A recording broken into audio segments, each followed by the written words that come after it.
So let's get to, what you're doing in real life today. Like, what is iOS? And is it a token? It's a blockchain. Like, what is the inspiration behind building like iOS token? Yeah. Okay, so before we talk about what is iOS, I want to let you guys know that why did we start building iOS, and why iOS matters. Okay, so I think just a few minutes ago I told you guys about Ethereum, that I kind of screwed up on Ethereum by selling them super early. Right. I didn't do that because I was stupid or something. I did that because I kind of lost faith in Ethereum back then after that attack. Because in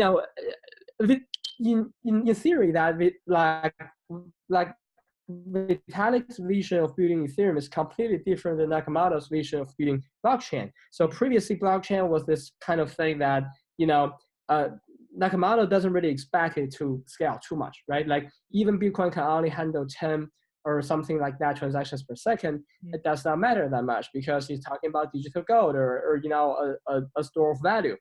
Like in real world, it's not like you can just transfer a ton of like physical real gold, like hundreds of times per second, right? So Right. it in a way, it doesn't matter that much if you look at it in that perspective. But for Ethereum, this matters a shit ton, right? Because he's trying to build an operating system, right? So like he's trying to build a system where people can build the apps on top of Ethereum. And I'll give you a few examples here. I actually talked about this in my interview yesterday. So this is actually one of my favorite examples. Say decentralized exchange, right? People were saying that, hey, I don't like all the centralized exchange, man. I don't like CoinCheck. They just lost $500 million. I don't like Mt. Gox. People say he stole all the money, whatever. I don't know the fact. But in short, your asset could be at risk, right? For most of the centralized market or exchange right now, they have all your tokens in their cold wallet, right?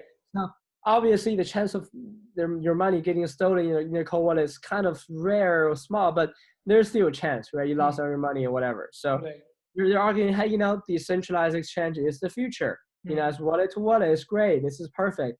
Hey, why don't we have it already?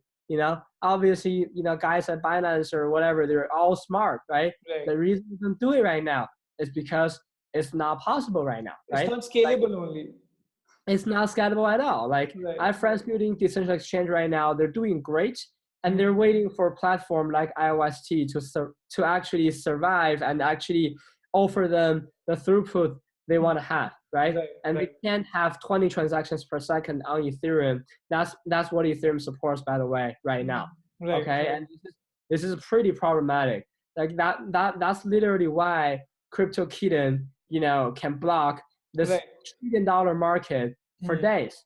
This is crazy. There was some misunderstanding in the public because I'm trying to keep the talk not too technical so people can understand. Yeah, absolutely. Yeah, so there were people saying Ethereum is slow because there weren't enough miners. That's not true. That's not true at all. Ethereum is slow because of the design of the network. It means to be slow, okay? No matter how many miners are there, it's not going to make it significantly faster. So that's the problem for Ethereum. And another problem for Ethereum right now is Ethereum is getting pretty big, okay? Say like Vitalik trying to switch from proof of work, POW, to POS, proof of stake, for years. Obviously, there are still problems needs to be resolved with POS, but here's the simple fact that Vitalik, is because essentially you're trying to build a decentralized network, right? Even for Ethereum. It's not like Vitalik can just decide whatever he wants to do or whatever. Look at ETC, right? There were people that were disagreeing with him and fork a different chain.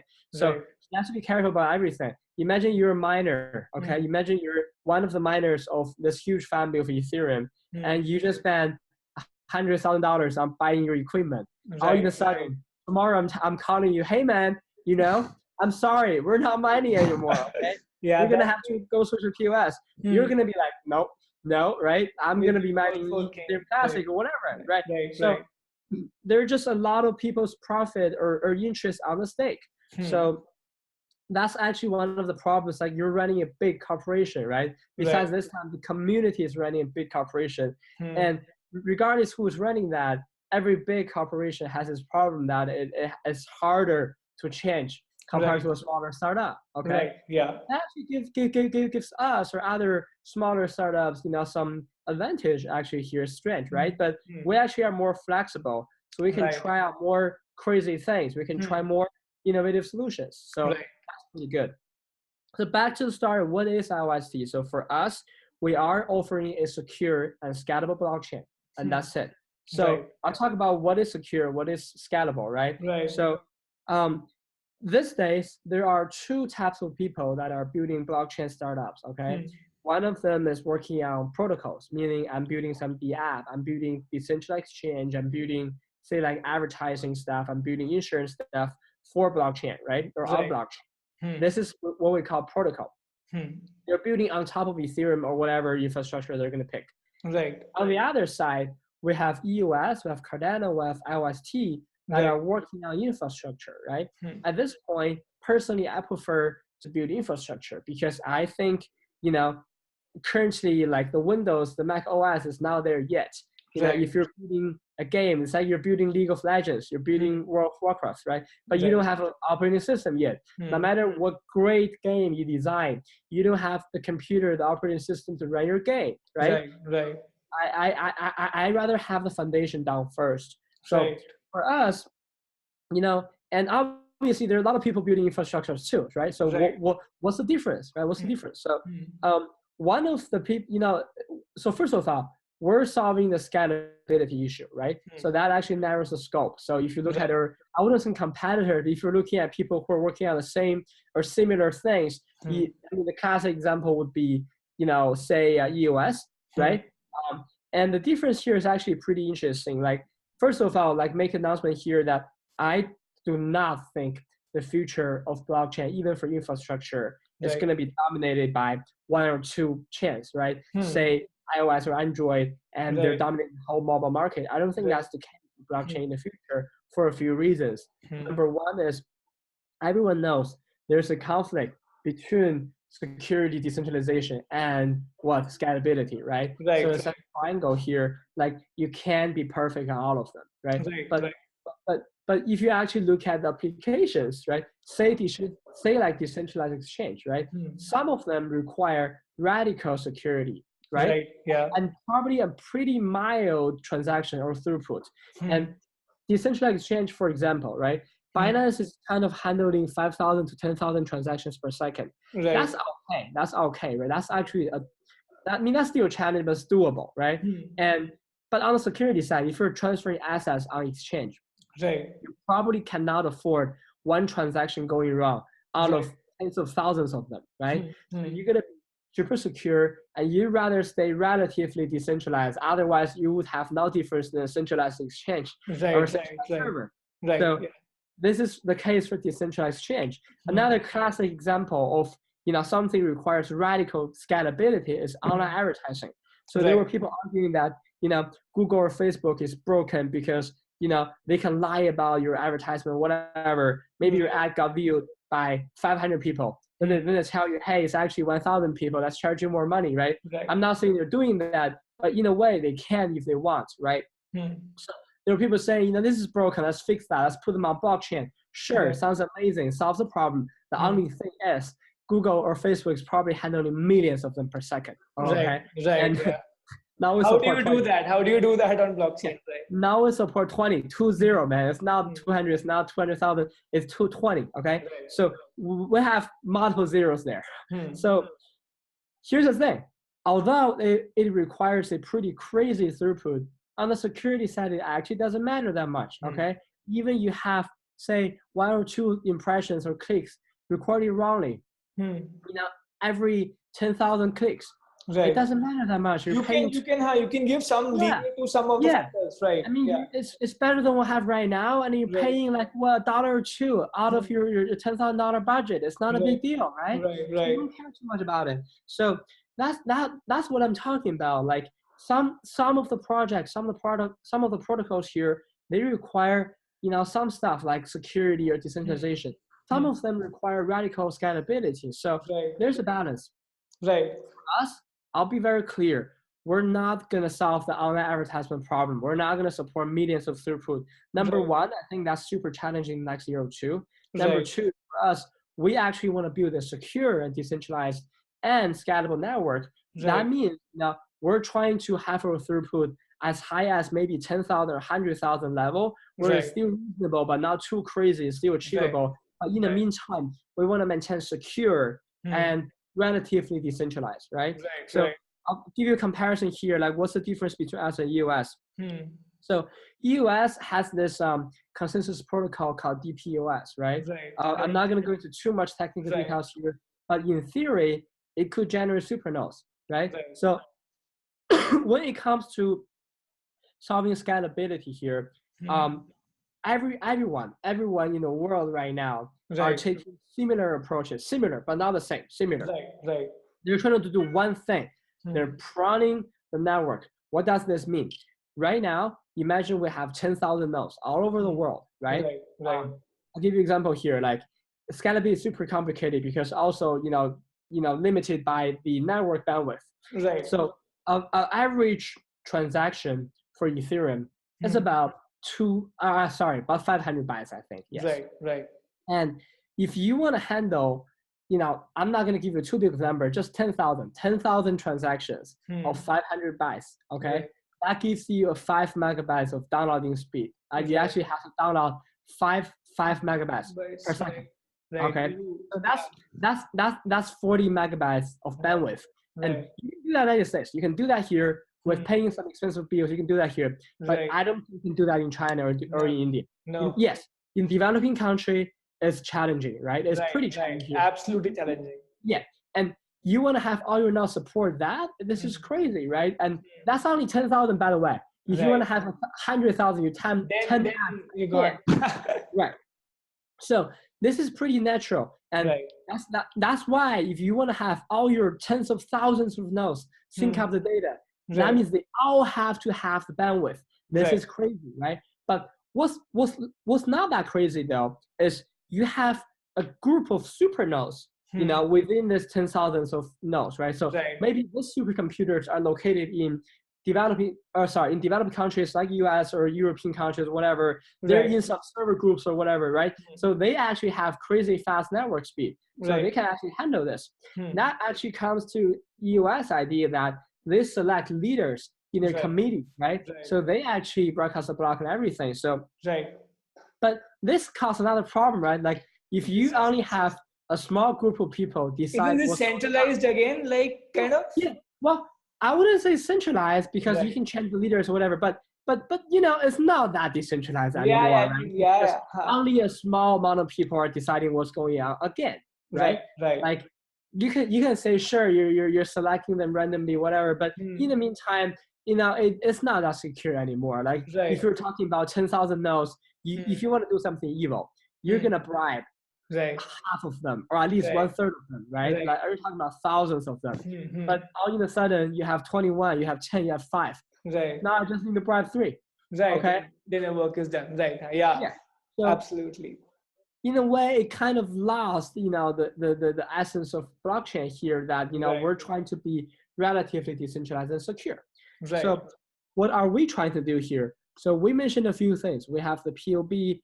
We also have the we also have the efficient distributed sharding, the EVS, Right. and in the meantime, we're also looking to DAC. So I'll talk about them, one by one. Right. So for sharding, this is very straightforward. So we talk about US's approach, which is DPoS, to select leaders in committee. Right. For sharding means breaking down the network into Right. smaller pieces, right? Right. A shard is a group, a subnet of nodes process transactions, right? So meaning that right now, instead of having 10,000 of nodes or 100,000 of nodes processing this one transaction altogether, right?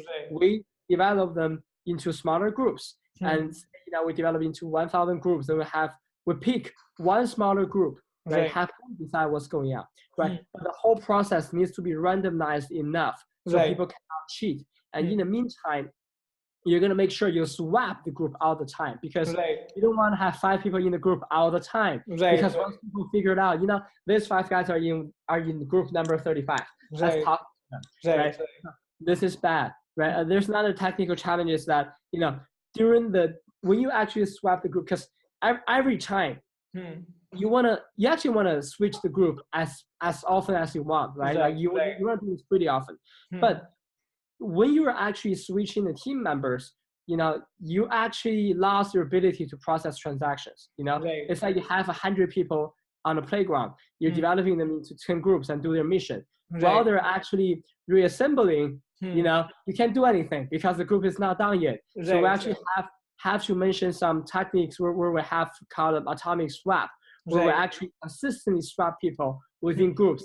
This is something we have in LSC, by the way, where we can actually make sure transactions won't be interrupted while these people change groups. Okay. Oh, nice. Right.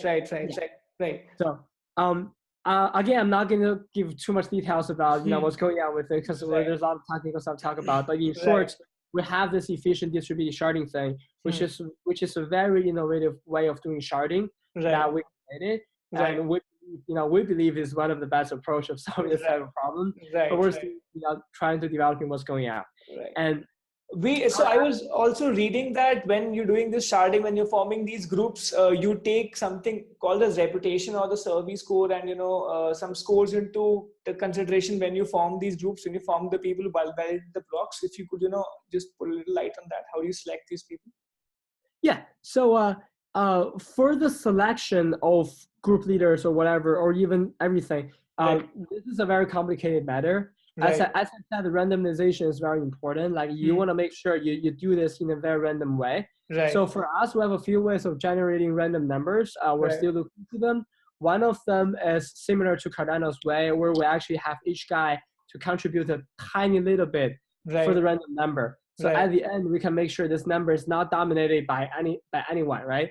So we can't really have, so even the guy who actually is supposed to generate the random number failed, we won't have a single point of failure, right? Because everyone's kind of contributing a tiny little bit random number. So yeah, I mean that's basically how we do this. And I give you examples here. So it's basically like a shard will consist of a group of teachers to grade assignments, right? So now instead of having a teacher grade assignments across the entire school, he would actually only be responsible for assignment within his class, like his shard. So this actually reduce the number of transactions each teacher has to validate, right? During each quarter of during each quarter of school, the assignment graded, we'll actually randomly select a teacher to be the headmaster, and he will actually use a fair way, AKA or DRP, to break all the students into different classes, right? And each teacher will be taking care of class assignments again. So basically, you distribute the entire load by dividing the entire, thing into simple shards, and you distribute the entire load, makes the entire system more scalable, right? If I have to summarize it in a simple way, right? Yeah. So that is pretty sweet.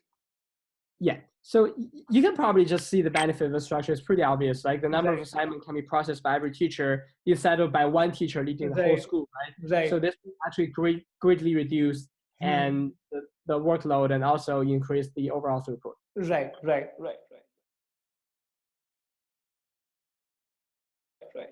So you have something called the proof of belief consensus approach. I mean, I love the the way you put it across. So if you could just shed a little light on what do you mean by the proof of believable first consensus approach? Yeah. So before we talk about POB, let's talk about the current consensus protocol first. So currently, I would say one of the most popular protocols is DPoS, which is US way. I told you how they came up with DPoS because it's natural to think that when you don't have all the nodes, like when all of your nodes or a lot of the nodes don't have the ability to handle the network or whatever, it's pretty, easy to have a selective of them, right? Like say a smaller group of them, or committee of them, or leaders of them to actually handle the network. So that's actually they have DPoS, a committee system, right? For us, POB in short is a system where we add reputation on top of POS. Okay, so we talk about this teacher concept, right? So we have break down teachers into smaller groups to take care of different classes now. Okay, how teachers of a class reach agreement on the grade of a particular assignment is still a problem. Okay, like Alice might want to give an A, but Catherine couldn't exist as a grade B, and other teacher might think, as C or D or A plus, A minus, whatever. They need to reach a consensus. So first we use a believable first approach, that's POB. We select a group of credible teachers, okay, and let them determine the grade of each assignment by themselves, and we have the rest of teachers sample and check this assignment to make sure it's graded fairly, right? So if we found some particular teacher who is not behaving honestly, okay, we'll punish this guy harshly, be kicked out of school, and of course, all his misgraded assignment will be reevaluated. Okay, so make sure. And since a small group of credible teachers making the decision, grading is much more efficient than all the teachers doing the same work. Right? Absolutely right. Yeah.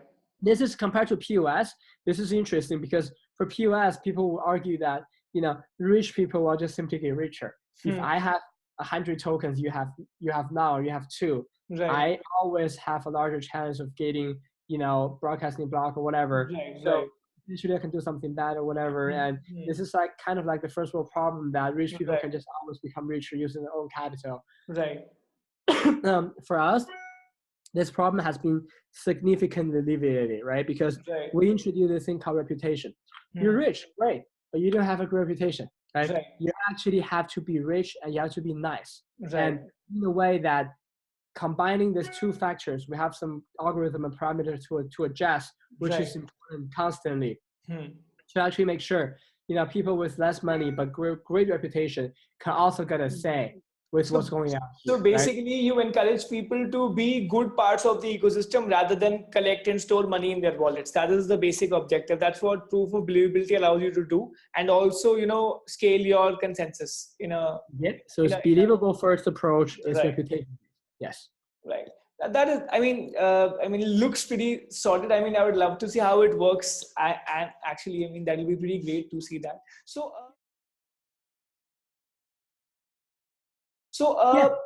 if I were to, ask you a very, very simple question, like, how was the world before iOS, and how will iOS change the world? Let's talk about a better, beautiful world which people can really picturize. Like, let's say I'm doing a Facebook. Can we build a Facebook on iOS? Then let's say I want to, order something from Amazon, or, get a music video, or, get a music license from somebody. Can you do all that also on iOS? Can you change my daily life? Yeah. So this is actually a very complicated question, but also in a very simple way. Because we're solving the scalability issue. The only reason, I wasn't the only, but one of the biggest reasons, if not the biggest reason, that blockchain hasn't been mass adopted by the public or by other protocols yet, is because scalability issue hasn't been resolved. Okay, that's why you haven't seen decentralized exchange. That's why you haven't seen, decentralized, exchange for virtual goods or for e-commerce or whatever. It's because the scalability issue hasn't been resolved yet. And it's straightforward. We're hoping that after we launch the LST, and we can actually resolve the problem by solving the scalability issue. So we want to be the infrastructure for other developers to build their e-commerce site, to build their decentralized exchange, to build their virtual good exchange, to do their whatever they want, to build their DApps, on top of LST. And in the meantime, we're actually working hard on this. We're actually bringing co-founders from Code Academy or General Assembly or Skillshare. Those are the biggest online ad tech website in the United States, and we're bringing these guys in as advisors. So later on, we actually are thinking of starting online courses to teach developers coding on LST, because I think one of the best things Ethereum did is they're pretty developer friendly, right? So as a developer, it's very easy for to pick up on smart contract, whatever. We're gonna do the same thing. We want to make sure everyone knows how to code on LST, right? So this is, I would say, one of the most important things we're focusing on. So yeah.